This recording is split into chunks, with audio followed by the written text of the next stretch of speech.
Iya. Assalamualaikum warahmatullahi wabarakatuh. Selamat sore, perkenalkan saya Aditya Bayu Pratama. Saat ini saya sedang berada di Desa Bendosari, Kecamatan Pujon, Kabupaten Malang. Desa Bendosari memiliki potensi peternakan sapi yang cukup banyak.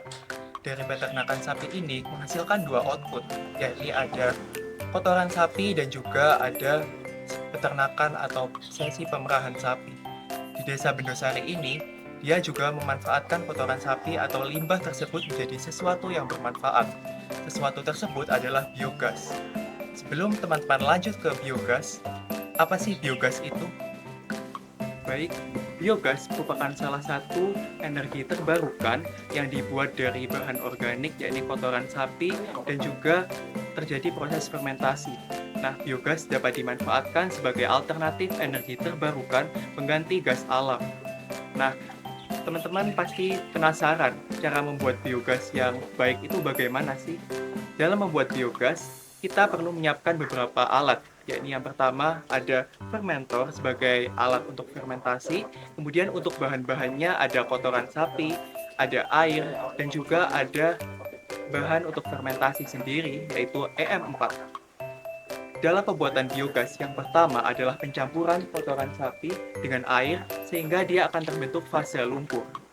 Kemudian fase lumpur tersebut akan dialirkan menuju tangki fermentor ini untuk dilakukan proses fermentasi.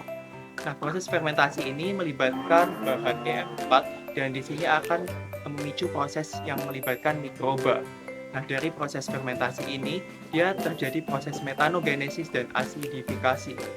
Dan asidigenesis ini dia akan menciptakan dua output, yakni ada gas dan juga ada padatan. Gas yang terbentuk ini mengandung CH4 atau metana sehingga dapat dimanfaatkan sebagai biogas dan juga sisanya adalah sludge yang dapat diproses kembali untuk dijadikan biogas. Nah, dalam proses fermentasi ini berapa sih lama waktu yang kita tunggu proses fermentasi? Baik, pada proses fermentasi ini kita membutuhkan waktu selama 2 minggu dan ketika 2 minggu dia ada outlet untuk menampung gasnya dan dari outlet ini dia akan mengembang ketika dia terjadi pembentukan gas dan outlet pada dia akan membiarkan terjadi pembentukan atau penumpukan padatan. Nah, ketika untuk alat yang digunakan untuk menangkap gas ini adalah berupa balon atau pengembang yang dimana ketika dia mengembang berarti akan terjadi pembentukan atau penghasilan biogas di situ sehingga biogas dapat digunakan sebagai energi terbarukan. Untuk penerapannya, biogas sendiri dapat diterapkan pada rumah tangga seperti untuk bahan bakar dan lain sebagainya. Baik, cukup mudah bukan cara yang diterapkan untuk membuat biogas ini?